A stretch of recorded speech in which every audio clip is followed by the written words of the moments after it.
என்ன பண்ணுறதே தெரியல. பரம்பூர்வம் எல்லாரும் திரள்நிதி வாங்கி நாம் தமிழ் கட்சி சீமான் கொடுத்து போகிறார். திரள்நிதி வாங்கி கொடுத்து போகிறார். திரள்நிதினா என்னன்னு முதல்ல தெரிஞ்சுட்டு பேசுங்களா? திரள்நிதி பற்றி என்னன்னு தெரியாமல் பேசிக்கிட்டு இருக்கீங்க. ஒரு இயக்கமோ ஒரு சங்கமோ ஒரு கட்சியோ அதன் அடிப்படை செயல்பாடு அது செயல்படுறதுக்கான முதல் திட்டமே திரள்நிதி தான்.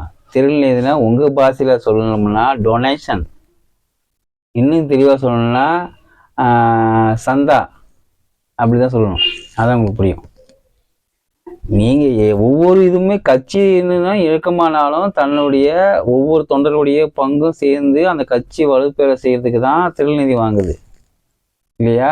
அப்படிதான் திரள்நிதி வாங்க. இல்லை எங்கள் கட்சிக்கு நாம் தமிழர் கட்சிக்கு திமுக காரங்களோ இல்லை அதிமுக காரங்களோ இல்லை பாமகவோ விசிகாவோ இல்லை நீங்களோ திரள்நிதி கொடுக்க போறீங்களா? கொடுக்கல. இல்லை கொடுத்துருக்கீங்களா இது வரலையும்? இல்லை. அப்புறம் எதுக்கு உங்களுக்கு இவ்வளோ வைத்தறிச்சல்? எல்லா கட்சியும் அப்படி தான் வாங்குது. மாவட்ட செயலாளர், ஒன்றிய செயலாளர், எம்எல்ஏ சீட்டுக்காக, எம்பி சீட்டுக்காக கோடிக்கணக்கில் லட்சக்கணக்கில் கட்சிக்கு நிதி கொடுத்துட்டு தான் இருக்காங்க எல்லா கட்சிக்கும். அதெல்லாம் தெரியலையா?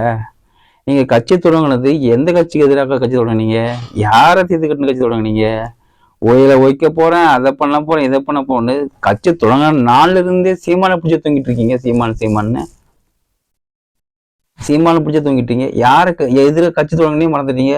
எங்களுக்கு தான் ஓட்டு இல்லை, எங்களுக்கு தான் டெபாசிட் இல்லை, எங்களுக்கு தான் என்ன சொல்கிறது ஒரு வார்டு மெம்பர் இல்லை, எதுவுமே. அப்புறம் எதுக்கு எங்களுக்கு பிடிச்சி தொங்குறீங்க?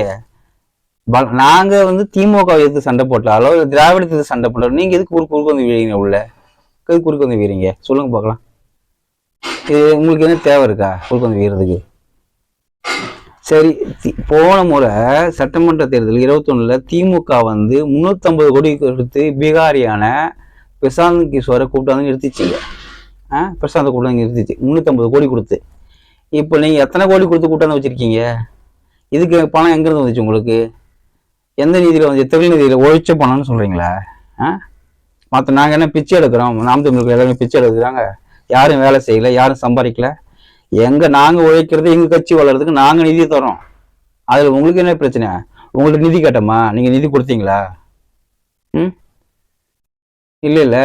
அப்படின்னா நவதுவாரங்களை மூடிக்கிட்டு உங்கள் வேலை இன்னும் நீங்கள் எதுக்கு கட்சி தொடங்கணும் அந்த வேலையை மட்டும் பாருங்கள்.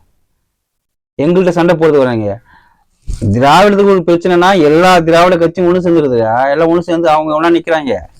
ஆனால் தமிழ் தேசியத்துக்கோ தமிழ் கட்சிக்கு பிரச்சனை நீங்கள் முன்ன குறுக்கு வீறீங்க. எதுக்கு வீறீங்க? போய் திருநதி பற்றி கத்திட்டு இருக்காம நீ கட்சி இது பண்ணுங்க. ஜேசி பிடிச்சி தொங்குறது, மரத்துல இருந்து தொங்குறது, கிரிக்கெட் ஸ்டேடியத்தில் கொண்டு போய் கொடியை காட்டுறது, தேட்டரில் போய் கொடியை காட்டுறது வேலையை பார்த்து உதவாங்காம ஒழுங்கா கட்சி வளர்க்குற வேலையை மட்டும் பாருங்க. புரியுதா? எங்க உயிர் எடுக்காதீங்க. நாங்கள் வேற ஒரு பாதையை நோக்கி போயிட்டு இருக்கோம். நீங்க ஏதாவது பண்ணி தொலைங்க. ஆனா எங்க குறுக்க வந்து இம்சை கொடுக்காதீங்க எங்களை அடிக்கடி.